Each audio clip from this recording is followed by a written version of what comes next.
کی فراہمی کے لیے آپ PFFB آڈیو ورلڈ سے رابطہ کر سکتے ہیں۔ آڈیو ورلڈ کے پاس 5ویں جماعت سے لے کر MA تک کے آرٹس کے مضامین کی ریکارڈنگز دستیاب ہیں۔ یہ آڈیو کتب فری رجسٹرڈ میل کے ذریعے آپ کے گھر پہنچائی جا سکتی ہیں۔ شکریہ۔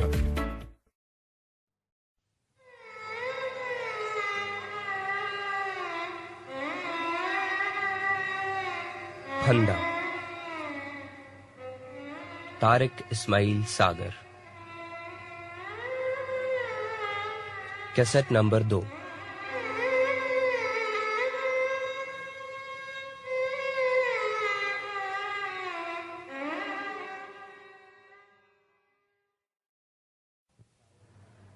نوری تھوڑی دیر بعد چائے اور لوازمات سمیت کمرے میں داخل ہوئی تو جامنی سرخ رنگ کے ملاب سے بننے والا رنگ اس کے چہرے پر ناچ رہا تھا۔ چائے کی ٹرے سامنے میز پر رکھ کر اس نے دروازے کو اندر سے لاک کر دیا۔ باجی الماس بڑی اچھی عورت ہے، اس نے میرے نزدیک بے تکلفی سے بیٹھ کر کہا۔ اچھا جی، وہ کیسے؟ میں نے بھی حوصلہ کیا۔ ہائے اللہ، خدا جانے باجی کو کیسے تمام باتوں کا پتہ لگ جاتا ہے۔ انہوں نے فوراً ہی سب کچھ جان لیا تھا اور مجھے تو اپنی چھوٹی بہن کی طرح عزیز رکھتی ہیں۔ انہوں نے کہا، نوری، اس گھر کو اپنا گھر سمجھنا۔ آج بھی وہ بس تنہائی کا موقع دے کر خود چلی گئی ہیں۔ یہ کہتے ہوئے اس نے میرے گلے میں اپنی باہیں حمائل کر دیں۔ خدا کی پناہ، میں اتنا بہادر بھی ہو سکتا ہوں؟ اگلے چند منٹ میں وہ کچھ ہو گیا جس کے نہ ہونے کے لیے میری ماں نے 22 سال دعائیں کی تھی۔ میرے باپ کی 65 سالہ ریاضتیں میں نے ایک لمحے میں خاک میں ملا دی۔ اس کے لیے یہ سب کچھ نیا نہیں تھا، لیکن میرے لیے ایک خواب جیسا تھا۔ نوری بظاہر گھبرا جانے کی اداکاری کر رہی تھی۔ الماس بائی ابھی تک نہیں آئی تھی۔ اچھا، میں چلتا ہوں، میں نے بالآخر اٹھتے ہوئے کہا۔ ہائے اللہ، بیٹھیے نا، اس نے میرے گلے میں باہیں حمائل کرتے ہوئے کہا۔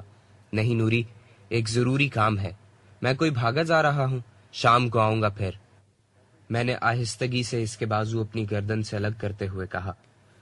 میں بظاہر کیف و لذت کے گہرے پانیوں میں تیرتا ڈیرے کی سیڑھیوں سے اتر رہا تھا۔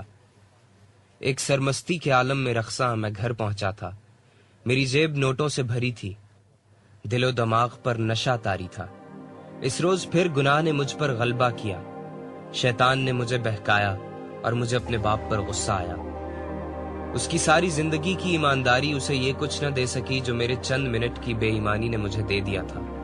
میرے اندر بیٹھے شیطان نے مجھے گمراہ کیا۔ کتنا کم ظرف ہو گیا تھا میں، کتنا گر گیا تھا میں، ایسا نیچ ہو گیا تھا میں۔ کاش میری ماں کی کوئی دعا تب قبول ہو چکی ہوتی۔ کاش۔ میرے لیے بظاہر زندگی میں بے شمار دلچسپیاں پیدا ہو گئی تھیں۔ اس ملاقات کے قریباً 8-10 روز تک میں جان بوجھ کر الماس بائی کے ڈیرے پر نہیں گیا۔ نوری والے واقعے کے بعد سے الماس بائی کا سامنا کرتے خاصی جھجک محسوس ہو رہی تھی۔ اس درمیان نوری بے خوفی کی حد تک میرے قریب آ گئی۔ اس درمیان مختلف تحائف کی شکل میں اپنی حرام کی کمائی کا ایک بڑا حصہ میں اس کو منتقل کر چکا تھا۔ میری پارٹ ٹائم نوکری کا بہانہ کام آ گیا تھا اور رات کو دیر گئے تک میری آوارہ گردی کا والد صاحب نے کوئی خاص نوٹس نہ لیا۔ اس روز جب مجھے 10-12 روز الماس بائی کی بیٹھک پر گئے ہو چکے تھے تو استاد صاحب نے الماس بائی کا پیغام دیا کہ میں لازماً کل اس سے ملاقات کروں۔ اس درمیان مجھے دفتر میں دوسرے تیسرے روز کرائم رپورٹر پراچا کا فون بھی آتا رہتا تھا اور وہ بھی ملاقات پر مصر تھا۔ اگلے روز ایک مقامی تہوار کی چھٹی کی وجہ سے میرا دفتر بند تھا۔ میں نے یہ سوچتے ہوئے کہ صبح کے وقت الماس بائی کا گھر اجاڑ بیابان کا منظر پیش کر رہا ہوگا، کیونکہ یہاں کی رونقیں تو رات ہی کو ختم ہو جاتی تھیں۔ 10-11 بجے کے قریب ادھر کا رخ کیا اور معمول کے مطابق خود کو اپنوں کی نظروں سے بچاتا وہاں پہنچ گیا۔ دروازے پر نوکر حمید موجود تھا۔ میری شکل پر نظر پڑتے ہی اس نے خیر ہو باؤ بادشاہ کی کا نعرہ بلند کیا اور بھکاریوں کے سے انداز میں ہاتھ اٹھا کر سلام کر دیا۔ میں نے یہاں کی روایت کے مطابق پیسے نکال کر اس کی ہتھیلی پر رکھ دیے۔ شاید حمیدے کی آواز اندر پہنچ گئی تھی، کیونکہ اب دروازے سے الماس بائی باہر آ رہی تھی۔ وہ شاید ابھی غسل سے فارغ ہوئی تھی، کیونکہ گیلے بال اس نے سلیقے سے باندھ رکھے تھے، اور اس کے بدن پر موجود برائے نام لباس بھی بالوں میں آنے والے پانی کی وجہ سے جگہ جگہ سے گیلا ہونے کے سبب اس کے جسم سے چپک رہا تھا۔ لیکن اس کے لیے چونکہ یہ معمول کی بات تھی، مجھے دیکھ کر اس نے اپنے بدن سے مزید لاپرواہی کا انداز اختیار کیا اور میرے دائیں ہاتھ کو اپنے دونوں ہاتھوں میں مضبوطی سے تھام کر مسافہ کرتے ہوئے گلا داغ دیا۔ حنیف صاحب، یہ تو بڑی زیادتی ہے۔ اس طرح آپ کا یکایک غائب ہو جانا میرے لیے بڑی تکلیف دہ بات ہے۔ جانے مولا علی، مجھے تو یہ پریشانی لگی تھی کہ کہیں ہم سے کوئی غلطی تو نہیں ہو گئی۔ برا ہو اس کمبخت سیاست کا، اچانک مجھے ٹیلی فون آیا، ہمارے صدر صاحب نے طلب کیا تھا، سو میں چلی گئی۔ نوری کی خدمت میں کوئی کمی رہ گئی؟ نہیں، ایسی کوئی بات نہیں، میں نے اس سے نظریں ملائے بغیر کہا۔ ابھی تک اس نے میرا ہاتھ نہیں چھوڑا تھا۔ نہیں حنیف صاحب، کوئی کسر رہ گئی ہو تو معاف کر دیں۔ میں نے اسے کہہ دیا ہے کہ حنیف صاحب ناراض ہوئے تو اس کی خیر نہیں، ویسے ہے کمال کی چیز۔ اس درمیان ہم ایک کمرے میں پہنچ گئے تھے اور بستر کے سامنے صوفے پر بیٹھے ہوئے تھے۔ اس درمیان حمیدہ چائے لے کر کمرے میں آ گیا تھا۔ اس نے میرے اور الماس کے لیے چائے بنائی اور باہر چلا گیا۔ الماس بائی اس درمیان میرے چہرے کی بدلتی کیفیتوں سے لطف اندوز ہوتی رہی۔ حنیف صاحب، آج آپ سے کچھ اہم باتیں کرنی تھی۔ اس نے بالآخر مطلب کی بات کرنے کے لیے تمہید باندھی۔ جی حکم کریں، میں نے سر تسلیم خم کیا۔ نہیں حنیف صاحب، یہ حکم وغیرہ تو آپ کے دفتروں میں چلتا ہوگا، دوستوں سے اس طرح بات نہیں کی جاتی۔ میں آپ سے مستقل دوستی چاہتی ہوں۔ اچانک ہی اس نے میری آنکھوں میں اس طرح جھانکا جیسے اپنی بات کا رد عمل میرے چہرے پر تلاش کر رہی ہو۔ مجھے سمجھ میں نہیں آ رہی تھی کہ وہ کیا کہہ رہی ہے۔ کس قسم کی دوستی؟ میری اس الجھن کو شاید اس نے بھی محسوس کر لیا تھا۔ حنیف صاحب، یہ دنیا صرف نوری میراسن پر ہی ختم نہیں ہو جاتی، یہاں آپ کی ہر خواہش کا احترام کیا جائے گا۔ آپ نے صرف ایک کام کرنا ہے۔ کیا؟ میں نے بے چینی سے کروٹ بدلی۔ دیکھیے، پراچا نے آپ کو یقیناً میرے اور خان صاحب کے متعلق بہت کچھ بتایا ہوگا۔ میرے لیے یہ کوئی اچھمبے کی بات نہیں۔ ہمارے بزنس میں ہر سانپ دوسرے سانپ کا دوست ہے۔ ہم اپنی فطرت کے مطابق ایک دوسرے کو ڈنگ مارنے سے بھی باز نہیں رہ سکتے، لیکن ایک دوسرے کی مجبوری ہونے کے سبب ایک دوسرے کو برداشت بھی کرتے ہیں۔ میری صرف یہ درخواست ہے کہ اس کے ورغلانے میں نہیں آنا اور اسے بھی یہ احساس نہ ہونے دینا کہ تم اس کی اصلیت کو جانتے ہو۔ تمہیں ایمانداری سے تمہارا حصہ ملتا رہے گا، بس ایک کوشش کبھی نہ کرنا خان صاحب سے براہ راست تعلق قائم کرنے کی۔ فائل والے کام کے 5000 ابھی میرے ذمے باقی ہیں، وہ میں تمہیں ابھی دے دوں گی، اس نے مکمل کاروباری انداز سے کہا۔ شکریہ الماس صاحبہ، انشاءاللہ آپ مجھے ایسا ہی پائیں گی جیسا آپ چاہتی ہیں، میں نے مکمل تابعداری سے کہا۔ تو ہو گئی نا پکی دوستی؟ اس نے میرا ہاتھ تھام کر کہا۔ پکی دوستی؟ میں بھی اٹھ کر کھڑا ہو گیا۔ اچانک ہی حمید کمرے میں داخل ہوا تھا۔ بی بی جی، سائیں بادشاہ آ گئے ہیں، اس نے اپنی دانست میں بڑی خوشخبری سنائی تھی۔ بسم اللہ، میں صدقے جاواں، میں واری جاواں، کہتی ہوئی الماس بائی اٹھ کر کھڑی ہو گئی۔ آؤ تمہیں سائیں جی سے ملا دیں، اس نے میرا ہاتھ پکڑ کر بے تکلفی سے کہا۔ اب میں اس کے ساتھ دوسرے کمرے میں جا رہا تھا جہاں اس کے سائیں جی موجود تھے۔ دینو پہلوان کا گھر ہو یا الماس بائی کا ڈیرا، ہر جگہ یہ سائیں جی موجود ہوتے تھے۔ خدا جانے یہ معاشرے کے تمام طبقات کے لیے ناگزیر کیوں ہونے لگے تھے۔ یہی سوچتے ہوئے میں الماس بائی کے تعاقب میں اس کے ڈرائنگ روم میں داخل ہوا۔ یہ گڈی سائیں تھا۔ یہ کہنا غلط نہ ہوگا کہ الماس بائی کے ڈیرے پر گڈی سائیں کو دیکھ کر میرے تو ہاتھوں کے طوطے ہی اڑ گئے تھے۔ خدا کی پناہ یہ شیطان یہاں بھی موجود ہوگا۔ سائیں جی، باؤ حنیف ہمارے نئے دوست ہیں، الماس بائی نے تازہ بکرے کی حیثیت سے میرا تعارف کروایا۔ موج کرے گا، موج کرے گا، گڈی سائیں نے معمول کی طرح میری طرف دیکھے بغیر مستی کے عالم میں کہا۔ شاید اس نے تھوڑی دیر پہلے چرس پی لی تھی۔ اس کے اتوار بالکل چرسیوں والے تھے۔ الماس بائی نے میری طرف دیکھ کر آنکھ دبائی اور مسکرا دی۔ شاید اس نے گڈی سائیں کی بات پر ساد کیا تھا۔ تھوڑی دیر ایسی ہی کچھ بےہودہ حرکات کرنے کے بعد اچانک گڈی سائی نے ایسی فرمائش کر دی جس نے میرے سارے وجود کو ہلا کر رکھ دیا. نوری کو بلاؤ، سرکار کا کلام سنائے. جو حکم سائیں، الماس بائی نے کہا اور باہر نکل گئی. اچانک ہی دروازے کا پردہ ہٹا اور نوری اپنی ماں اور استاد صاحب سمیت وہاں آ گئی. تینوں نے گڈی سائیں کی باری باری قدم بوسی کی. میں نے استاد صاحب کو سلام کیا تو نوری نے چونک کر میری طرف دیکھا. میں چونکہ ایک کونے میں سمٹ کر بیٹھا تھا اس لیے اس کی نظروں سے ابھی اوجھل تھا.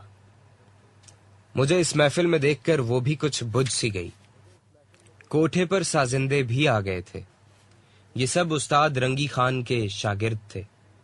انہوں نے ہارمونیم اور طبلے سنبھال لیے تھے. استاد صاحب نے تانپورا پکڑ لیا.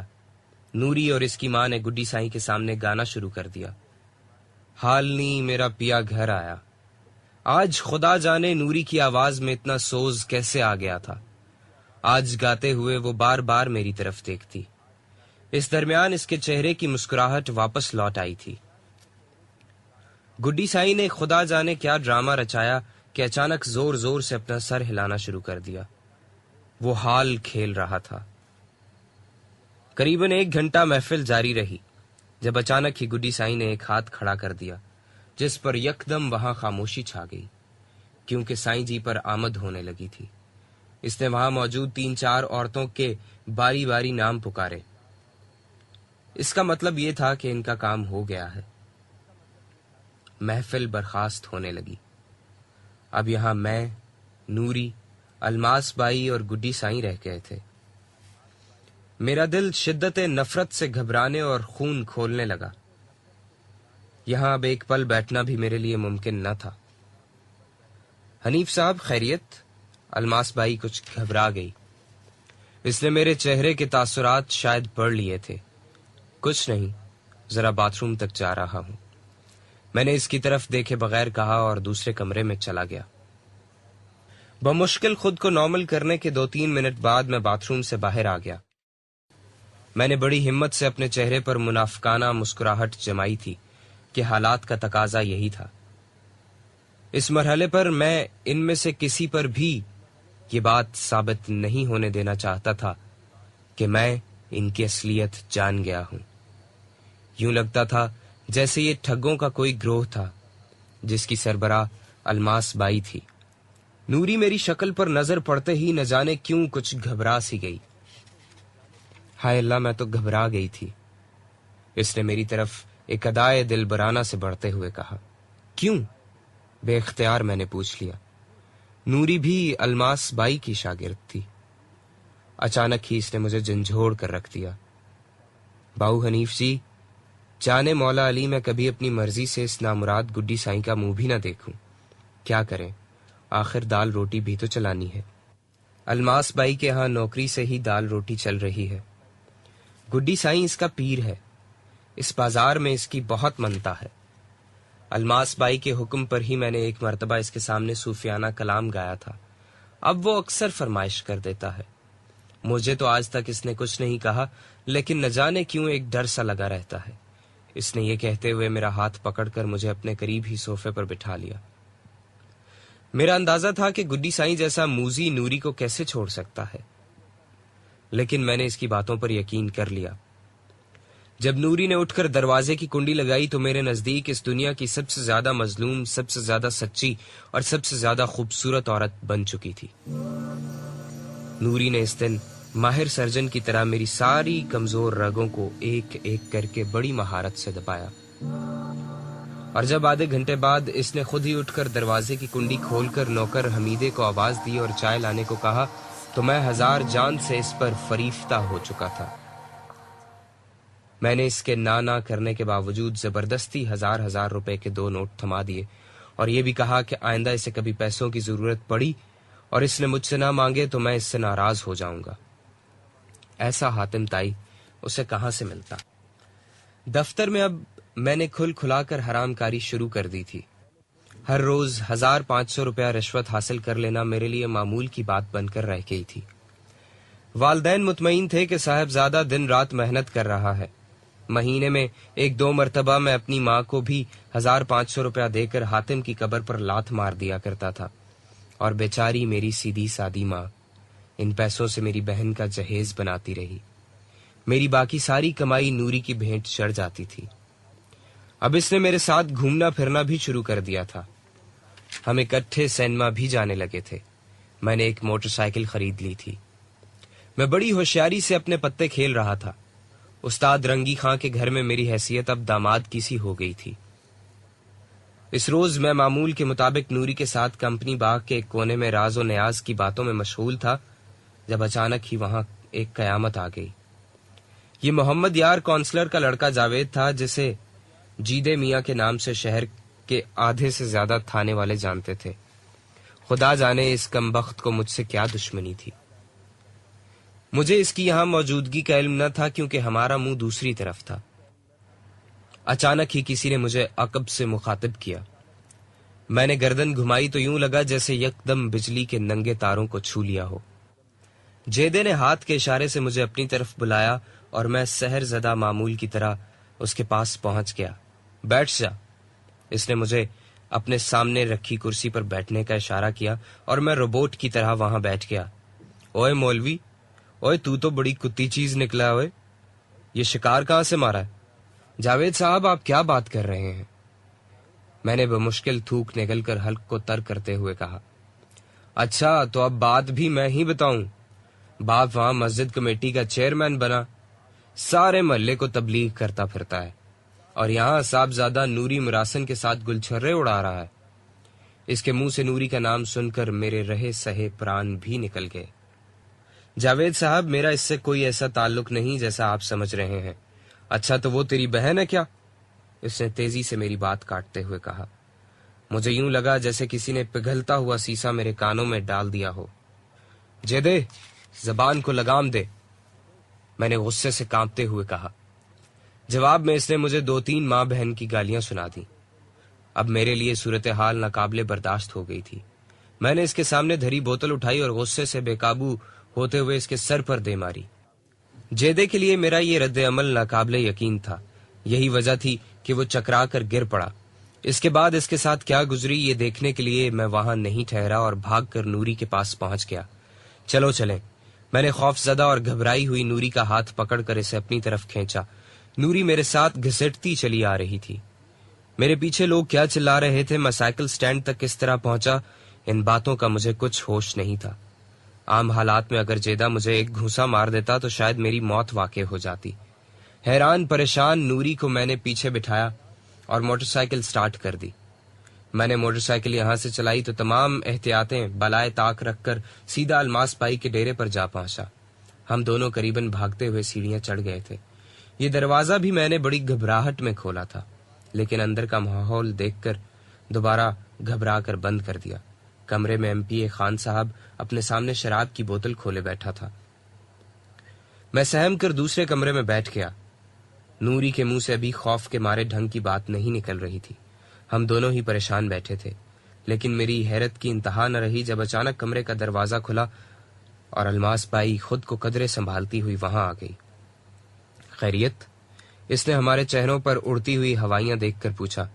باجی ہمیں بچا لو، نوری یہ کہہ کر اس سے لپٹ کر باقاعدہ خوف سے رونے لگی۔ الماس بائی نے اسے چند لمحوں میں ہی نارمل کر لیا۔ شاید اس کے رونے کی آواز سن کر دوسرے کمرے سے شراب کے نشے میں دھت MP خان صاحب ادھر آ گیا تھا۔ کیا بات ہے رے نوری، تم رو کیوں رہی ہو میری جان؟ یہ کہتے ہوئے اس نے باقاعدہ نوری کا ہاتھ پکڑ لیا۔ بیٹھو بیٹھو، اطمینان سے بیٹھو۔ الماس بائی نے صورتحال کو سنبھالنا چاہا اور ہم دونوں کو بٹھا دیا۔ نوری کے ساتھ خان صاحب بیٹھا تھا، لیکن نہ جانے کیوں اس لمحے میں خوف کے مارے گنگ ہو کر رہ گیا تھا۔ حمیدے، الماس بائی نے اپنے نوکر کو آواز دی اور دوسرے ہی لمحے وہ یہاں موجود تھا۔ بیڑا غرق جاوی، جلدی پانی وانی لے کے آ۔ اس نے نہ جانے حمیدے کو کیا اشارہ کیا۔ تھوڑی دیر بعد ہی حمیدہ ہاتھ میں گلاس اور کوکو کولا کی بوتل پکڑے ہوئے اندر آیا۔ یہ 2 گلاس تھے، ایک مجھے مل گیا، دوسرا نوری کو۔ حیرت انگیز طور پر اس بدلے ہوئے ذائقے والے کوک نے حلق سے اترتے ہی میرے کھوئے ہوئے اوسان بحال کر دیے۔ اس نے اس موقع کا پورا فائدہ اٹھایا اور مجھے بوتل میں شراب ملا کر پلا دی۔ چند منٹ بعد میں لڑکھڑاتی ہوئی آواز میں اسے ساری واردات سمجھا رہا تھا۔ اس دوران اس نے ایک کونے میں رکھے ٹیلی فون کے ذریعے پراچا سے رابطہ کیا اور اسے سارے واقعے سے آگاہ کرنے کے بعد ادھر سے کچھ سن کر کہکا لگا کر فون رکھ دیا۔ اب چکر سے آنے لگے تھے، لیکن ایک عجیب طرح کی طمانینت کا احساس بھی ہو رہا تھا۔ میری آنکھ کھلی تو سر قدرے بوجھل محسوس ہو رہا تھا۔ الماس بائی میرے بیدار ہونے کے چند منٹ بعد ہی وہاں آ گئی۔ مطمئن رہو، سارا بندوبست ہو گیا ہے۔ ہم نے جیرے کو پیغام بھی پہنچا دیا ہے اور وہ تمہاری ضمانت قبل از گرفتاری بھی کروا چکا ہے۔ دراصل اس حرامی نے پولیس رپورٹ لے لی تھی، ورنہ خان صاحب پرچہ ہی نہ ہونے دیتے، الماس بائی نے کہا۔ شام ڈھلے تک میں بالکل نارمل ہو چکا تھا۔ مجھے علم نہیں تھا کہ ان لوگوں نے اس کیس کو کیسے ہینڈل کیا، صرف اتنا پتا چلا کہ پراچا نے تمام معاملات کو سنبھال لیا تھا۔ نوری بھی مطمئن ہو گئی تھی۔ میرے لیے سب سے زیادہ تشفیع آمیز بات یہی تھی۔ اس سے ملنے کے بعد ہی میں رات گئے گھر پہنچا۔ میں بڑے آرام سے سیڑھیاں چڑھتا اپنے کمرے میں پہنچا تو والد صاحب ابھی تک جاگ رہے تھے، شاید میرے ہی منتظر تھے۔ کہاں سے آ رہے ہو؟ انہوں نے چھٹتے ہی دریافت کیا۔ کام سے۔ بکواس بند کر، گھٹیا آدمی، سارے بازار میں تیرے اس مراسن کے ساتھ معاشقے کے چرچے ہو رہے ہیں۔ انہوں نے اتنے غصے اور زور سے کہا کہ ان کو کھانسی لگ گئی۔ والدہ اور بہن گھبرا کر اٹھ بیٹھی۔ اس درمیان والد صاحب کھانستے کھانستے چارپائی پر ڈھیر ہو گئے۔ میں نے جب انہیں سہارا دینا چاہا تو انہوں نے مجھے دھکا دے کر پرے کر دیا اور والدہ اور بہن نے بمشکل انہیں سہارا دے کر بٹھا دیا۔ اسی روز مجھے پہلی مرتبہ احساس ہوا کہ میں شدید بے غیرت ہو چکا ہوں۔ میری آنکھوں کے سامنے گزشتہ دنوں میں جو کچھ ہوا تھا، اس کے بعد سے کبھی میری غیرت نہیں جاگی تھی۔ اور اب جب میرے والد نے مجھے میری واردات سے آگاہ کیا تو بھی مجھے کچھ نہیں ہوا۔ رات دیر گئے میری ماں میری منت سماجت کرتی رہی کہ میں اپنی گندی حرکتوں سے باز آ جاؤں، لیکن میں نے نہ صرف یہ کہ اپنا کوئی جرم ماننے سے انکار کر دیا، بلکہ یہ بھی بتا دیا کہ جیدے نے میرے خلاف جھوٹی الزام تراشی کی ہے، کیونکہ میرا اور اس کا جھگڑا ہو گیا تھا۔ تھک ہار کر والدہ بھی اپنے بستر پر لیٹ گئی۔ ساری رات مجھے نیند نہیں آئی، میں کروٹیں بدلتا رہا۔ صبح میں جان بوجھ کر جلدی اٹھا اور معمول سے پہلے ہی سوچا کہ دفتر چلا جاؤں تاکہ زیادہ محلے والوں سے واسطہ ہی نہ پڑے۔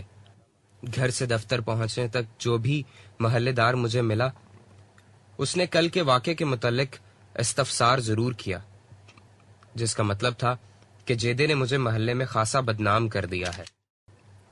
شام تک میں وہیں بیٹھا کڑتا رہا۔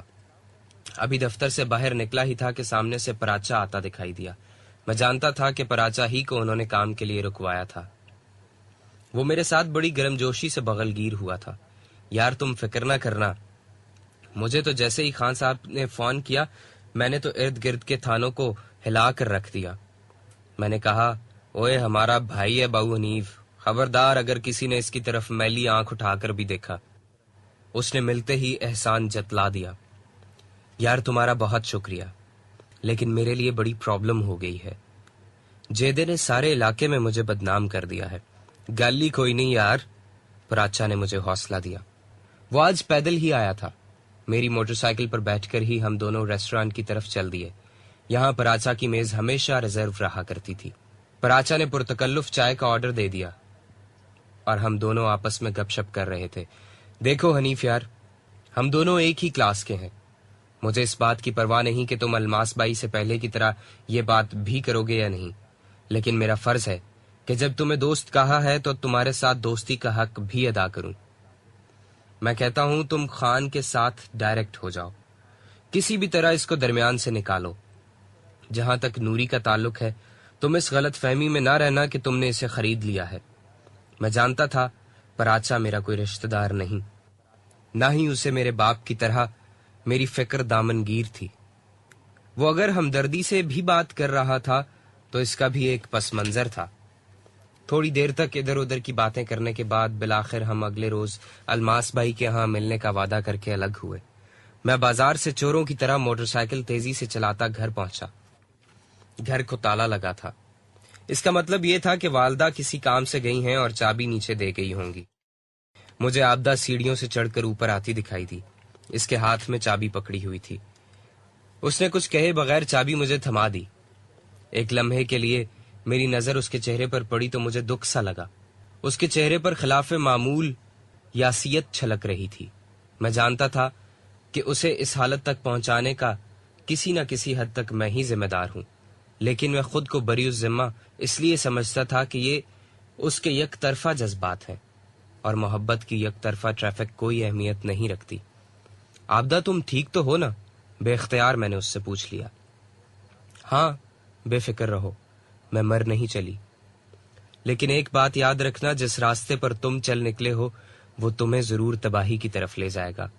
حنیف، تم یہ نہ سمجھنا کہ میں تمہاری محبت سے جلتی ہوں یا خدا نخواستہ کوئی حسد کروں گی، لیکن تم اتنے گر جاؤ گے اس کا میں نے تصور بھی نہیں کیا تھا۔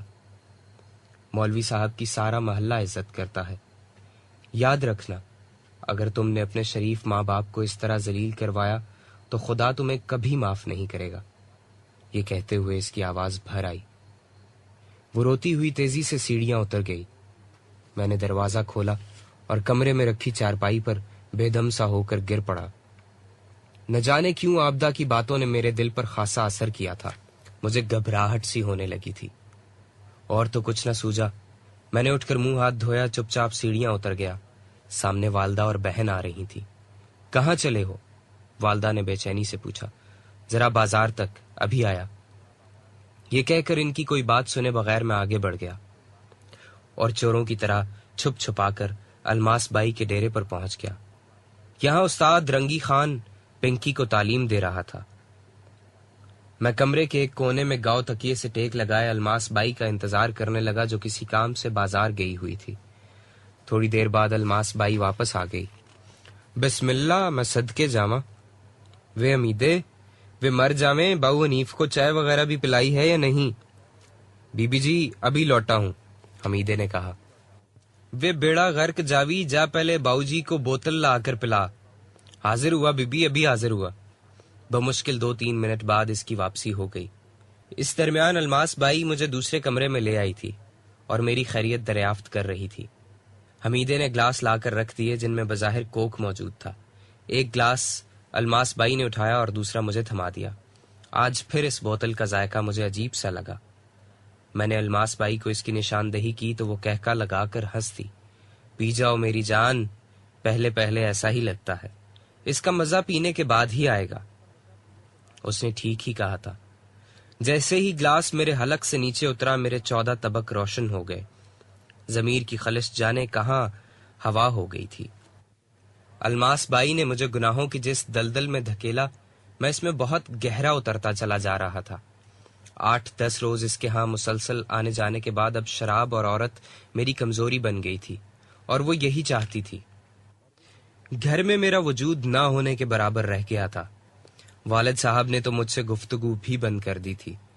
انہوں نے شاید کہیں نوکری کر لی تھی، کسی پرائیویٹ فرم میں معمولی سی ملازمت کر کے وہ اپنی بیوی اور بیٹی کو حلال کھلانے پر تل گئے تھے۔ میری والدہ کو انہوں نے سختی سے ہدایت کر دی تھی کہ میری سرکاری تنخواہ سے 1 پیسہ بھی زائد مجھ سے وصول نہ کرے۔ میں نے اس روز مصمم ارادہ کر لیا تھا کہ نوری کو اس گناہ آلود زندگی سے نکل جانے کے لیے رضامند کر لوں گا۔ مجھے یقین تھا کہ اگر میں صدق کے دل سے توبہ کر لوں تو میرے والدین کے لیے نوری کو بہو کی حیثیت سے قبول کرنے میں بھی کوئی آر نہیں تھا۔ نہ جانے کیوں میرا دل بار بار ایک ہی بات کہہ رہا تھا کہ نوری کو سمجھانے میں کامیاب ہو جاؤں گا۔ میں نے اس کام کے لیے اگلے روز ہی استاد رنگی خان کے گھر جانے کا فیصلہ کر لیا تھا۔ میں نے گزشتہ چند روز سے بازار میں جانا ہی چھوڑ دیا اور والدین نے میری اس تبدیلی کو محسوس کیا تھا، اور بیچارے دل ہی دل میں شاید اللہ تعالیٰ کا شکر بھی ادا کر رہے تھے کہ ان کی دعائیں بہرحال رنگ لے آئی ہیں اور ان کا بیٹا راہ راست پر آ گیا ہے۔ گھر آ کر میں نے اپنے والدین سے معافی مانگی اور انہیں جھوٹا سچا یقین دلانے کی کوشش کرنے لگا کہ میں اول تو گمراہ ہوا ہی نہیں تھا، اگر کچھ غلطیاں ہوئی بھی تھیں تو میں انشاءاللہ مستقبل میں انہیں نہیں دہراؤں گا۔ بیچاروں نے میری بات پر یقین کر لیا۔ شام تک کا وقت جیسے تیسے ماہی بے آب کی طرح تڑپتے ہوئے میں نے گھر میں گزارا اور پھر کسی کام کے بہانے سے استاد رنگی خان کے گھر کی طرف چل دیا۔ مجھے یاد آ گیا کہ چند ماہ پہلے بھی میں اسی طرح احاطہ بلی رام میں قسمت آزمائی کے لیے آیا کرتا تھا اور اپنی تدابیر سے کامیاب ہو گیا تھا۔ مجھے اب بھی یقین تھا کہ کامیابی میرے قدم چومے گی، کیونکہ اب تو میں بھی جان نیک ارادے سے ہی رہا تھا۔ میں نے بڑے اعتماد سے استاد رنگی Khan artist radio T V کے دروازے پر دستک دی اور مہم جو کی طرح اپنا پہلا قدم بڑی مضبوطی سے اندر رکھا اور اس کمرے میں آ گیا جہاں استاد رنگی خان، اس کی گھر والی اور 2-3 رشتہ دار رہتے تھے۔ بسم اللہ، خیر ہوئے، جی آیا نو، بہو حنیف کہاں چلے گئے تھے تم؟ استانی نے وہاں موجود مفت خوروں کو اٹھا دیا۔ وہ جانتی تھی کہ میرے گھر میں آتے ہی کچھ لوازمات آئیں گے جن پر سوائے ان کے اور کسی کا حق نہیں تھا۔ استاد رنگی خان نے ہارمونیم سامنے رکھ لیا تھا۔ کسی کو چائے کے لیے کہہ دے، میں نے اپنی دانست میں اپنی مستقبل کی ساس سے کہا۔ اوئے بشیرے، کتھے مر گئے، جا چائے لا کے آ، ساتھ کچھ کھانے کو بھی لے آنا، اس نے بشیرے سے کہا۔ میں نے حسب روایت 100 کا نوٹ اس کی پھیلی ہوئی ہتھیلی پر رکھا اور وہ خیر ہوئے کہتا چلا گیا۔ ہاں جی، شروع کرو جی، بسم اللہ۔ استاد رنگی خان نے سر چھیڑا۔ استاد جی، میں نے آپ سے ایک بہت ضروری بات کرنی تھی، میں نے سنجیدگی سے کہا۔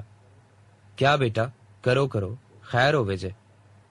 استاد صاحب نے ہارمونیم پر سے ہاتھ اٹھا لیا۔ آپ بھی ادھر آ جائیں، میں نے استانی کو بھی وہاں بلا لیا۔ ماں جی، چھوٹا منہ اور بڑی بات ہے، آپ برا تو نہیں مانیں گے؟ ماں جی، استاد جی، دراصل میں نوری سے شادی کرنا چاہتا ہوں، میں نے لگی لپٹی رکھے بغیر کہہ دیا۔ ہیں؟ استاد رنگی خان کو تو جیسے اچانک زبردست جھٹکا لگ گیا تھا۔ رنگی خان کو تو جیسے سکتا سا ہو گیا تھا، لیکن استانی کے لیے بلی کے بھاگوں چھینکا ٹوٹ گیا۔ اس نے اپنی زمانہ ساز نظروں سے میرے چہرے کا جائزہ لیا اور وہاں میدان ہموار پا کر اگلا حملہ کر دیا۔ حنیف بیٹا، تم سمجھتے بھی ہو کیا بات کہہ دی ہے تم نے؟ ماں جی، میں ذات پات پر یقین نہیں رکھتا، میں نے حوصلہ کیا۔ بیٹا، تمہارے یقین نہ رکھنے سے کیا بنے گا؟ سارا زمانہ یقین رکھتا ہے، آخر تم نے اس دنیا میں زندگی بسر کرنی ہے، کسی جنگل میں تو رہنا نہیں۔ استانی نے اپنی دانست میں سنجیدگی اختیار کی۔ دیکھیے ماں جی، میں نے بہت سوچ سمجھ کر یہ بات کی ہے، تمام حالات کا جائزہ لے کر اور آنے والے وقت کو سوچ سمجھ کر قدم اٹھایا ہے۔ حنیف بیٹا، ہماری تو خوش قسمتی ہوگی، تم جیسا پڑھا لکھا اور برسرے روزگار داماد قسمت والوں کو ہی نصیب ہو سکتا ہے، لیکن ہماری کچھ مجبوریاں ہیں جن کی وجہ سے ہم بری طرح پھنسے ہوئے ہیں۔ اس نے اپنا داؤ پھینکا۔ کیا؟ میں نے بے ساختہ پوچھا۔ بیٹا، ہم الماس بھائی کے قرض دار ہیں اور جب تک اس کا قرض نہیں چکاتے ہم کسی بھی لحاظ سے نوری کو وہاں جانے سے نہیں روک سکتے۔ یوں بھی ہمارا سارا گھر بار نوری کی کمائی پر ہی چل رہا ہے۔ ماں جی، کتنا قرض ہے اس کا؟ میں نے نوابوں کی طرح پوچھا۔ بیٹا، پیسہ آتا ہے کیڑی کی رفتار سے اور جاتا ہے آندھی کی طرح، مہنگائی تمہارے سامنے ہے۔ نوری کے بھائی کے علاج پر اچھے خاصے پیسے لگتے ہیں، میرے خیال سے 2 ماہ پہلے اس کے 1 لاکھ اور کوئی 3-4 ہزار روپے چڑھ چکے تھے۔ اس نے رقم الفاظ چباتے ہوئے بتائی تھی۔ ماں جی، میں کسی نہ کسی طرح اس کا قرض اتار دوں گا، میں نے بڑے اعتماد اور امید بھری نظروں سے اس کی طرف دیکھتے ہوئے کہا۔ ٹھیک ہے بیٹا، جب ہم اس کا قرض اتار دیں گے پھر ہی نوری کو تمہیں سونپ سکتے ہیں، اس نے بظاہر بڑی مظلومیت دکھائی۔ اس درمیان استاد رنگی چپ چاپ بڑے انہماک سے ہماری باتیں سنتا رہا۔ آخری مرحلے پر اس نے گفتگو میں حصہ لیا۔ بیٹا، ایک التجا ہے ہماری، خدا کے واسطے ابھی اس بات کی کسی کو کانو کان ہوا نہ لگنے دینا۔ الماس بھائی کو تم نہیں جانتے، میں جانتا ہوں سعد جی، آپ بے فکر ہو جائیں، میں نے شوخی سے اکڑتے ہوئے کہا۔ بیٹا، اللہ تجھے زندگی دے میرا مولا، غریب کی بچی کو گلے لگائے گا، ساری زندگی تجھے دعائیں دیں گے۔ بس بیٹا، تو جلدی رقم جمع کر، میں اس کے منہ پر ماروں اور تیری امانت تیرے حوالے کروں۔ استانی نے میری کمر تھپ تھپائی، بالکل یوں جیسے کسی کو کہا کرتے ہیں چڑھ جا بیٹا سولی، رام بھلی کرے گا۔ میں کسی بھی طرح الماس کی ناراضگی کا خطرہ مول نہیں لے سکتا تھا، یہی سوچ تھی جس نے مجھے الماس بائی کے کوٹھے پر پہنچا دیا، لیکن حیرت انگیز طور پر میں نے اس کے رویے میں معمولی سا فرق بھی نہیں دیکھا۔ لیکن اس کے اصرار کے باوجود اس روز میں نے کوکا کولا پینے سے انکار کر دیا۔ ہائے اللہ، کیا ہو گیا تمہیں باؤ حنیف؟ اس نے حیرانگی سے پوچھا۔ کچھ نہیں، اس کی کچھ میڈیکل وجوہات ہیں، برائے مہربانی مجھے دوبارہ مجبور نہ کرنا، میں نے اس سے درخواست کی۔ اچھا تو نہیں لگتا، خیر تمہاری مرضی، اس نے کہا، اور ہم ادھر ادھر کی باتیں کرنے لگے۔ تھوڑی دیر بعد وہاں خان صاحب آ گئے۔ یار تم سے ایک کام نکل آیا ہے، انہوں نے میرے احوال دریافت کرنے کے بعد کہا۔ حکم کریں خان صاحب، میں نے سراپا انکسار ہو کر پوچھا۔ گھبرا نہ جانا، ہم اپنے بندوں کو برے وقت میں سنبھالتے بھی ہیں، ہم جسے دوستی کرتے ہیں آخر تک نبھاتے ہیں، اور دشمنی بھی۔ خان صاحب نے میری آنکھوں میں جھانک کر آخری فقرہ ادا کیا۔ یہ میرے لیے ایک طرح کا پیغام تھا۔ خان صاحب، ہم آپ کے تابعدار ہیں، آپ حکم تو کریں تعمیل ہوگی۔ کمرے میں ہم دونوں اکیلے تھے۔ خان صاحب نے اپنے سامنے دھرا بریف کیس کھولا اور نوٹوں کی ایک گڈی نکال کر میرے سامنے رکھ دی۔ یہ اٹھا لو، اس نے بڑی بے نیازی سے کہا۔ لیکن سر، میں جھجک رہا تھا، اچھی خاصی رقم تھی اور پھر نہ جانے وہ کیا کام کہتے، لیکن ویکن کچھ نہیں، اٹھا لو، اس نے اس لہجے میں مجھ سے کہا، اور میں نے بے اختیار نوٹوں کی گڈی اٹھا لی۔ انہیں گنتی کرو، اگلا حکم ملا۔ میں نے نوٹ گننے شروع کیے، ہزار ہزار کے 50 نوٹ تھے۔ 50,000 ہیں خان صاحب، میں نے خان صاحب سے کہا۔ 50,000 بقایا کام کے بعد ملیں گے۔ خان صاحب نے میری طرف جھکتے ہوئے اپنی بائیں آنکھ دبائی۔ اب سسپینس بھی ختم کر دیجئے خان صاحب۔ دیکھو یار حنیف، میں بھی روز روز تمہیں تکالیف دیتا اچھا نہیں لگتا کہ فلاں فائل لاؤ، فلاں کی نقل لاؤ، آخر یہ دھندا کب تک چلے گا؟ میں نے سوچا ایک ہی مرتبہ سارا ٹنٹنا ختم کر دوں۔ یار اصل میں تمہارے ریکارڈ روم میں بہت سی فائلیں ایسی پڑی ہیں جن میں ہم نے بھلے وقتوں میں ہیرا پھیری کروائی تھی۔ آج کل حکومت کو نیا دورہ پڑا ہے پرانے کرپشن کے کیس نکالنے کا۔ خاص طور سے تمہارے اعلیٰ افسر کو کچھ زیادہ ہی تکلیف ہے۔ اگر اس نے پرانی فائلیں پڑھنی شروع کر دیں تو نہ جانے میرے جیسے کتنے غریب بے گناہ مارے جائیں گے۔ تم یوں کرو کہ اپنے ریکارڈ روم کو آگ لگا دو، نہ ہوگا بانس نہ بجے گی بانسری، پھر نکالتے پھریں ہیرا پھیریاں اور فراڈ کے کیسوں کی فائلیں راکھ کے ڈھیر سے۔ خان صاحب نے اپنی بات مکمل کر کے شیطانی کہکا لگایا۔ خان صاحب مجھے ایسے خطرناک کام کے لیے آمادہ کر رہا تھا جس کے تصور سے ہی میں لرزاں تھا۔ میرے وہم و گمان میں بھی یہ بات نہیں آ سکتی تھی کہ خان صاحب مجھ سے اس نوعیت کی تخریب کاری بھی کروائیں گے۔ دیکھیے خان صاحب، چھوٹے موٹے کام تو میں کر سکتا ہوں، لیکن اتنا بڑا کام مجھے معاف ہی کر دیں۔ میں نے گھبراہٹ میں باقاعدہ ہاتھ باندھ دیے۔ اوہ ہو یار انیف باؤ، تم تو یوں ہی گھبرا رہے ہو۔ یار تم نے کرنا کیا ہے، بس ہم ایک پٹاخہ دیں گے، اسے ریکارڈ روم میں رکھ دینا، دفتر بند ہونے کے بعد وہ پھٹ جائے گا اور وہاں آگ لگ جائے گی، تمہارا اس میں کیا لگے گا؟ تم تو خواہ ہی گھبرا رہے ہو، یہ لو اپنا پسینہ پہنچ لو۔ خان صاحب نے ٹشو پیپر کا ڈبہ میری طرف یہ کہتے ہوئے بڑھا دیا۔ میں نے محسوس کیا واقعی مجھے پسینہ آ گیا تھا۔ دیکھیے خان صاحب، آپ سمجھنے کی کوشش کیجیے، میں یہ نہیں کر سکتا، میں نے زچ ہوتے ہوئے کہا۔ ٹھیک ہے، ابھی سوچ لو، پیسے رکھو، ہم جو رقم دے دیں وہ واپس نہیں لیا کرتے، کام البتہ ضرور ہونا چاہیے۔ رکھو شاباش، ابھی تم 1-2 دن سوچو، پھر ہم بات کر لیں گے۔ اچھا میں چلوں؟ آج تو میٹنگ بھی بڑی اہم ہے۔ الماس بیگم، وہ میری طرف دیکھے بغیر الماس بائی کو پکارتا اٹھ کھڑا ہوا اور دوسرے کمرے میں چلا گیا۔ بڑا خطرناک نفسیاتی حربہ اس نے آزمایا تھا۔ یہ آدمی کتنا خبیث تھا اس کا اندازہ مجھے آج ہی ہوا۔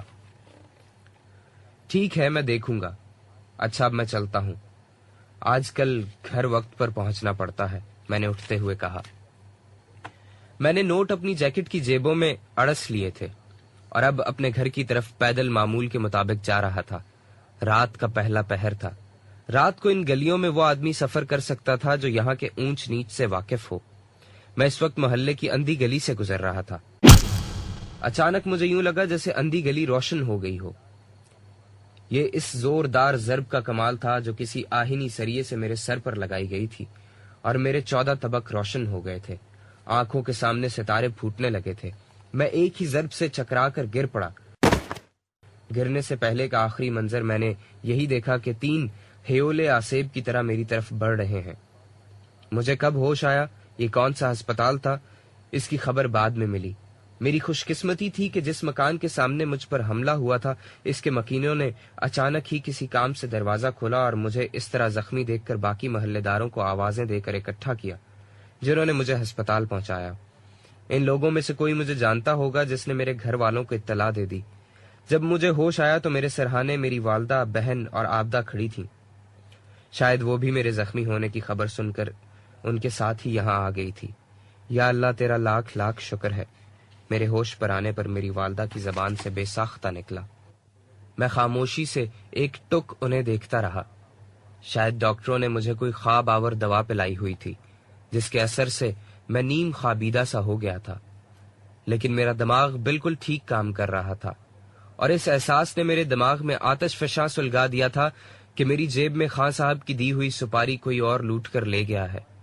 اصولی طور پر میرا دماغ فوراً جیدے کی طرف جانا چاہیے تھا، لیکن نہیں، مجھے کسی نادیدہ قوت نے مطلع کر دیا کہ میرے ساتھ بہت بڑی دھوکہ دہی کی واردات ہوئی ہے۔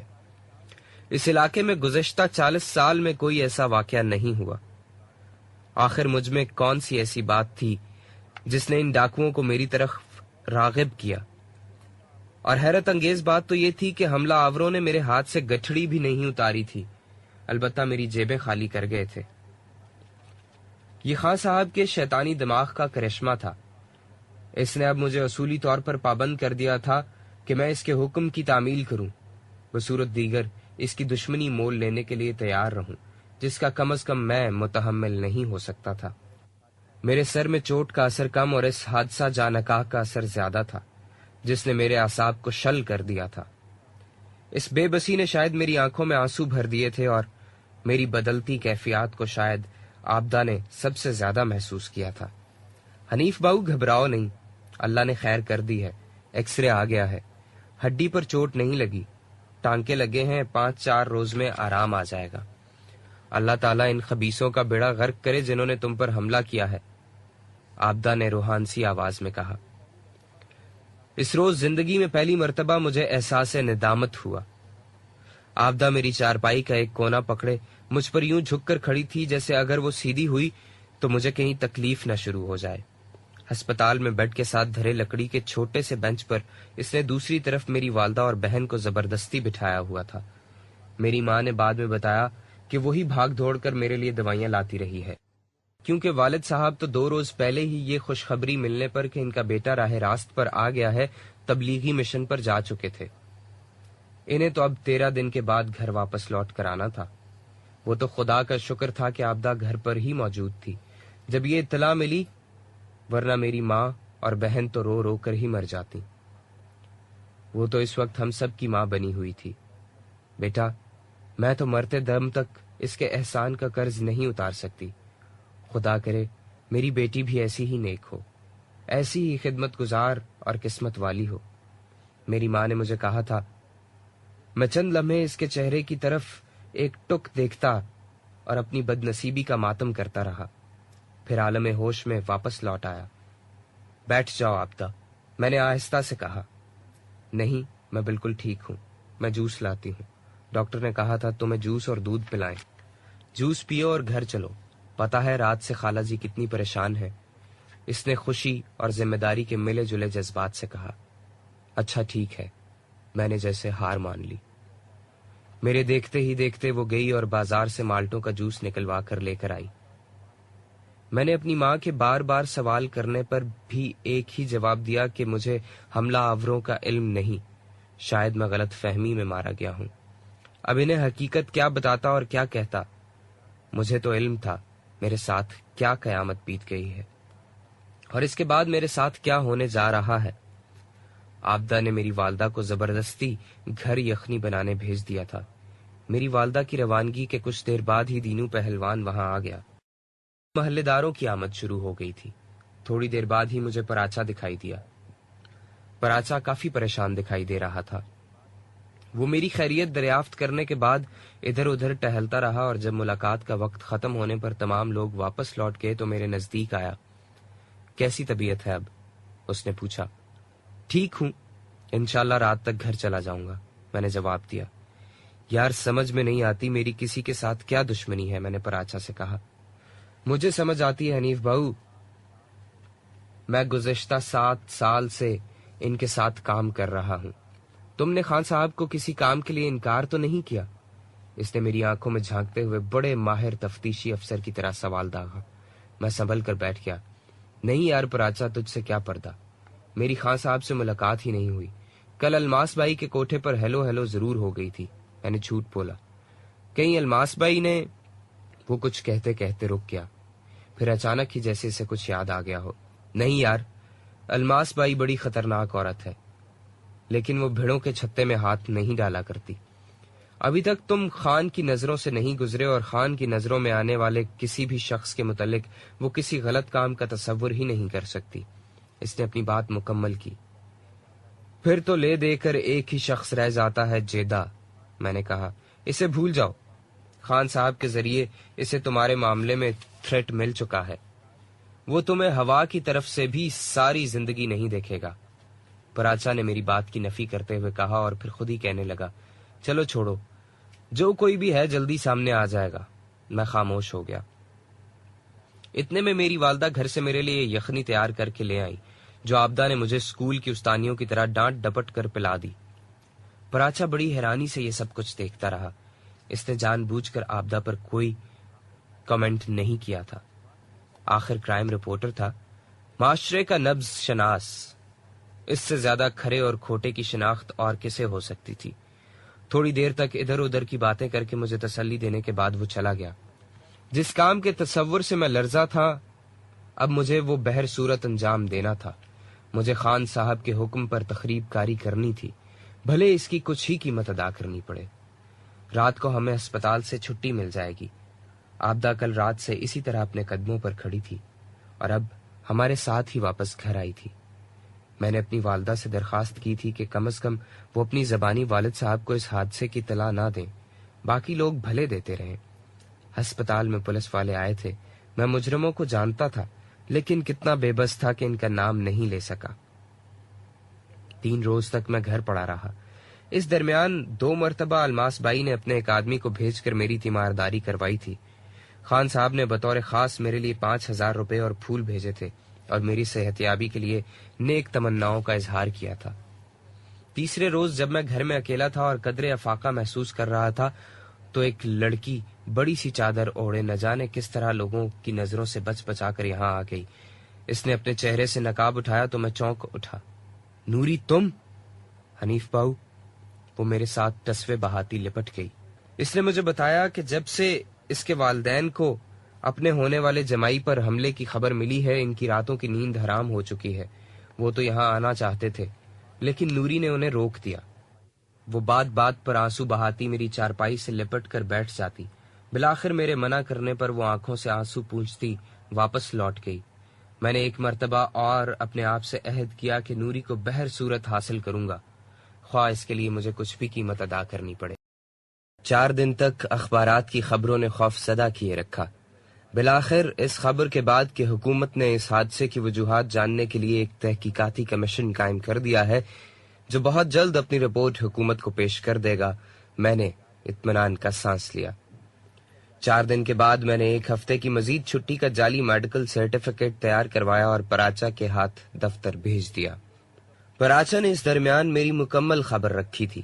ابھی تک اس کا ذہن اس طرف نہیں گیا تھا کہ یہ آگ خان صاحب نے مجھ بدبخت کے ذریعے لگوائی ہے. پراچا، میں بہت بری طرح پھنس گیا ہوں یار، بہت بری طرح. کسی طرح میں نوری کی ماں کو 1 لاکھ روپیہ پورا کر دوں، پھر اسے یہاں سے لے کر کہیں دور نکل جاؤں گا. میرے کہنے پر والدین یہ مکان بھی فروخت کر دیں گے. یار ہم کسی دوسرے شہر میں چلے جائیں گے، لیکن میں نوری کو نہیں چھوڑ سکتا. میری آواز بھرا گئی. آنکھوں سے باقاعدہ آنسو جاری ہو گئے. پراچا بھی اداس ہو گیا. اگلے روز میں نے گھر میں رکھے 50,000 روپے اٹھائے اور احاطہ بلی رام پہنچ گیا. نوری آج گھر پر ہی تھی. مجھے انہوں نے زبردستی شام تک بٹھائے رکھا اور نوری نے بطور خاص میرے لیے کھانا تیار کیا. زندگی میں پہلی مرتبہ انہوں نے مجھے اپنے پلے سے کھانا کھلایا تھا. شام ڈھلنے پر میں گھر لوٹ آیا. اب مجھے 50,000 روپے اور جمع کرنے تھے، لیکن چھٹی ختم ہونے سے 1 روز پہلے جب میں دفتر جانے کی تیاری کر رہا تھا تو بھٹی صاحب میری خیریت دریافت کرنے گھر آئے اور ان کے پاس ایک سرکاری حکم نامہ بھی تھا. تمہارا تبادلہ دوسرے آفس میں ہو گیا ہے. یار شکر کرو. اور میں نے واقعی خدا کا شکر ادا کیا. بھٹی صاحب تھوڑی دیر بعد چلے گئے. میں اگلے روز سرکاری حکم نامے سمیت نئے دفتر پہنچ گیا. اس دفتر میں میرا استقبال پیروں کی طرح کیا گیا. میرے علم میں یہ بات آئی کہ اس پوسٹ کو حاصل کرنے کے لیے لوگ سر دھڑ کی بازی لگا دیا کرتے ہیں اور اپنا تبادلہ اس پوسٹ پر کروانے کے لیے لاکھوں روپے کی رشوت دیتے ہیں. تھوڑی دیر بعد مجھے صاحب کا چپڑاسی بلانے آیا اور میں اس کے ساتھ صاحب کے کمرے میں پہنچا تو انہوں نے فون کی اطلاع دی. دوسری طرف لائن پر کسی نے کہا خان صاحب آپ سے بات کریں گے اور دوسرے ہی لمحے خان صاحب لائن پر تھے. مبارک ہو حنیف صاحب. ہم نے نہ کہا تھا تم بھی کیا یاد کرو گے. ایسی پوسٹ دلائی ہے کہ ساری زندگی عیش کرتے رہو گے. شام کو میں الماس بھائی کے ہاں معمول کے مطابق پہنچ گیا لیکن میں سیریس رہا. دیکھو الماس بھائی میں ایک بات صاف صاف کہہ دوں. یہ جیدے کو میرے متھے نہ لگایا کرو. مجھے اس کی شکل سے ہی نفرت ہے. خان صاحب کو کہنا جو بھی کام ہو مجھے براہ راست کہہ دیا کریں. میں غصے سے بے قابو ہو کر کہہ رہا تھا. الماس بھائی کے لیے تو بلی کے بھاگوں چھینکا ٹوٹا. کل اس نے یہاں بھی بڑی بدتمیزی کی تھی. رات شراب کے نشے میں کمبخت یہاں آن مرا اور بزد تھا کہ میں ابھی نوری کو گھر سے بلاؤں. لیکن جب سے نوری نے مجھے تمہارے متعلق بتایا ہے میں اسے غیر سے کیسے ملنے دوں. شیطان عورت نے شاید اسی روز منصوبہ تیار کر لیا تھا. اس نے جیدے کا کانٹا ہی ختم کرنے کا فیصلہ کر لیا تھا اور اب اسی منصوبے کا آغاز تھا. اس کے منہ سے یہ سن کر کہ جیدہ نوری پر نظر رکھتا ہے میری ساری مردانگی جاگ اٹھی. میں اس کا خون پی جاؤں گا. اس سالے کی یہ ہمت. میں نے اسے گالیاں بکتے ہوئے کہا ہائے حنیف بہو تم غصہ نہ کرو. ابھی الماس زندہ ہے. حکمت سے کام لو. دماغ کو ٹھنڈا رکھو. غصے سے صرف ہمارا نقصان ہوگا. ہم خان صاحب کو ناراض کرنے کا خطرہ مول نہیں لے سکتے. تم سب سے پہلے ایک کام کرو. کیا؟ فوراً ہی پستول کا لائسنس بنا لو. حنیف بہو جیدہ تمہارا محلے دار ضرور ہے لیکن تم یہ بات شاید نہ سمجھو کہ وہ اصل میں کتنا خطرناک ہے. میں تمہیں ایک بڑی ضروری بات بتا دوں لیکن پہلے قرآن پر ہاتھ رکھو کہ تم اس بات کا مرتے دم تک کسی سے ذکر نہیں کرو گے. اس نے خدا جانے کس کتاب پر میرا ہاتھ رکھوا کر اقرار کروا لیا کہ جو بات الماس بھائی مجھے بتانے جا رہی ہے اس کا ذکر میں کسی سے نہیں کروں گا. جس روز خان صاحب نے تمہیں 50,000 روپے دیے تھے جیدہ اسی روز کوٹھے پر موجود تھا. اور حنیف باؤ تم پر وہ حملہ جیدے کے 2 ساتھیوں مٹھو اور شفیع نے کیا تھا. انہوں نے میری آنکھوں کے سامنے وہ رقم لا کر اسی کمرے میں جیدے کے حوالے کی تھی جس میں سے آدھی رقم اس نے مٹھو اور شفیع کو دے دی تھی. اس نے اپنی بات مکمل کی. میں نے الماس بھائی کا شکریہ ادا کیا اور گھر چلا آیا. میری عقل پر نہ جانے کیا پردہ پڑ گیا تھا. جیدے کا تصور آتے ہی غصے سے میرا خون کھولنے لگا. میں نے اس روز پراچا کے ذریعے ایک غیر قانونی ذریعے سے پستول حاصل کیا. 3-4 دن میں الماس بھائی کے ہاں نہیں گیا. صرف استاد رنگی خان کے گھر جاتا تھا. جب سے میں نے 50,000 روپیہ دیا تھا میں اس گھر کا دلہا بن گیا تھا. بالآخر وہ روز آ ہی گیا جس سے مجھے والد صاحب ڈرایا کرتے تھے. اس روز الماس بھائی نے مکمل ڈرامہ تیار کرنے کے بعد مجھے آفس فون کیا. اس نے کہا آج شام کو ضرور آنا. نوری بھی ادھر ہی ہے اور پنکی بھی تمہیں یاد کر رہی ہے. دروازے پر ہی الماس بھائی نے میرا استقبال کیا. وہ قدرے گھبرائی ہوئی دکھائی دے رہی تھی. کیا بات ہے؟ میں نے جاننا چاہا. آج سرکار کا ختم تھا. گڈی سائیں آئے ہوئے ہیں. خدا جانے یہ خانہ خراب کہاں سے آ گیا. وہ گڈی سائیں کے ساتھ بیٹھا ہے. اچھا تم تو اندر آؤ. دوسرے کمرے میں جیدے کے کہہ کے یہاں تک سنائی دے رہے تھے. تم بوتل تو پیو. اس نے میرے سامنے ہی پیپسی کولا کی بڑی بوتل کھولی. یہ بوتل اس نے پہلے سے ہی تیار کی ہوئی تھی جس میں پیپسی کم اور شراب زیادہ تھی. جس نے فوراً ہی میرے حواس کو جکڑ لیا. ابھی بمشکل گلاس ختم ہی کیا تھا کہ دوسرے کمرے سے پنکی بھاگتی ہوئی آ گئی. کیا بات ہے؟ کیا ہوا؟ الماس بھائی نے گھبرانے کی اداکاری کی. ماں جی غضب ہو گیا. جیدہ زبردستی میرے بیڈ روم میں گھسایا ہے اور اس نے نوری کو پکڑ لیا ہے. ماں جی اسے چھڑائیں. وہاں گڈی سائیں بھی جیدے. میں نے پنجابی فلموں کے ہیرو کی طرح بھڑک ماری اور ہوش و حواس کھو کر کمرے کی طرف لپکا. میرے سامنے کا منظر میرے تن بدن میں آگ لگانے کے لیے کافی تھا. شیطان مجھ پر مکمل غالب تھا. میں نے آؤ دیکھا نہ تاؤ جیدے کی طرف بڑھا اور اسے کالر سے پکڑ کر پوری قوت سے کھینچ کر پرے پھینک دیا. اس سے پہلے کہ جیدہ میز پر دھرا اپنا پستول اٹھائے، میں نے جیکٹ کی جیب سے پستول نکالا اور 3 گولیاں اس کے سینے اور سر میں اتار دیں۔ گڈی سائی نے چاہا کہ بھاگ کر نکل جائے، لیکن باقی گولیاں میں نے دیوانہ وار اس پر فائر کر دیں۔ تمام گولیاں اس کی کمر میں لگیں۔ اس دوران الماس بائی اور پنکی بچاؤ بچاؤ چیختی نیچے بھاگ گئیں۔ پولیس کب آئی، تھانے دار نے کب میرے ہاتھ سے پستول چھینا، مجھے کس نے ہتھکڑی لگائی، تھانے پہنچنے تک مجھے ہوش نہیں تھا۔ میں سناٹے میں آ گیا، لیکن مجھے اپنے دشمنوں کی طاقت کا اندازہ ہی نہیں تھا۔ کسی نے میری ایک نہ سنی اور وہ لوگ مجھے چکر میں لے گئے۔ یہاں 4-5 جیل نمبرداروں نے حوالدار کے اشارے پر مجھے ڈنڈوں سے وحشیانہ انداز میں پیٹنا شروع کیا۔ میں ماہی بے آب کی طرح تڑپتا رہا۔ جب بے ہوش ہوا تو انہوں نے اٹھا کر ایک کوٹھڑی میں پھینک دیا۔ ساری رات میں درد سے کراہتا رہا۔ امید ہے تمہاری عقل ٹھکانے آ گئی ہوگی۔ آج کے بعد اگر کبھی تمہاری زبان پر الماس بائی، خان صاحب یا کسی اور کا نام آیا تو یاد رکھنا ہم جیل میں الارم کروا کے تمہیں کتے کی موت مروا دیں گے، اور یہ بھی یاد رکھنا کہ تم ایک جوان بہن کے بھائی بھی ہو۔ یہ کہہ کر وہ واپس لوٹ گیا۔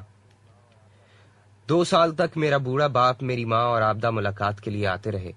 والد صاحب نے خدا جانے کہاں کہاں سے بھیک مانگی اور کیسے وکیل کی فیس اکٹھی کی۔ 2 سال میں میری عمر 20 سال سے زیادہ ہو گئی تھی۔ خدا جانے جج کو میری حالت پر کیا رحم آیا، اس نے قتل کو فوری رد عمل قرار دے کر میری سزا میں قدرے نرمی کر دی اور مجھے کل ملا کر 10 سال کی قید بامشقت دے کر جیل بھیج دیا۔ جس روز میرا فیصلہ ہوا، اس سے 3 روز بعد رمضان المبارک کے پہلے ہی دن میرے والد مولوی عمر شریف ریٹائرڈ ہیڈ کلرک کا فیصلہ بھی آ گیا۔ انہیں ہارٹ اٹیک ہوا اور چھٹی۔ میری حالت پر رحم کھاتے ہوئے مجھے پولیس کی حراست میں والد کے آخری دیدار کروانے لے گئے۔ جب تک اپنے شہر کی جیل میں رہا، بوڑھی ماں، بہن اور کبھی کبھی آبدہ بھی ملنے آتی رہی، لیکن کب تک؟ میرا تبادلہ دوسرے ضلع کی جیل میں ہو گیا۔ شاید والد صاحب کی ریاضت کا پھل تھا کہ میرے ایک دور پار کے ماموں کو ہماری حالت پر رحم آ گیا اور وہ لوگ میری بہن کو بیاہ کر لے گئے۔ جیل میں میرے نیک کردار کی وجہ سے میری سزا میں 2 سال معافی مل گئی۔ اب میری رہائی میں 6 ماہ باقی ہیں۔ گزشتہ 7-8 ماہ سے میری ماں ملنے نہیں آ سکی، وہ تپیدک کی مریض بن چکی ہے۔ سوچتا ہوں جب 6 ماہ بعد یہاں سے رہا ہو کر جاؤں گا تو زندگی ایک مرتبہ پھر اپنی تمام تر وحشتوں کے ساتھ جبڑے کھول کر میری منتظر ہوگی۔ تب میں کیا کروں گا؟ اپنے گناہوں کا کفارہ شاید مجھے اب اکیلے ہی ادا کرنا پڑے، شاید اکیلے ہی۔ اس کے ساتھ ہی یہ ناول پھندا اپنے اختتام کو پہنچا۔ آپ کے لیے پڑھا محمد عاطف نے، آڈیو کنٹرولز پہ ہیں بابر جان۔ اگر آپ ہم سے صوتی کتابوں کے سلسلے میں رابطہ قائم کرنا چاہیں تو سائمہ سے ٹیلی فون نمبر 290261 اسلام آباد یا PO باکس 1652 اسلام آباد پر رابطہ قائم ضرور کیجیے گا۔ آڈیو ورلڈ کی صوتی کتب کی کاپی بنانا قانوناً جرم ہے۔ اب انشاءاللہ آپ سے پھر کسی کتاب میں ملاقات ہوگی۔ آڈیو ورلڈ کی جانب سے اللہ حافظ۔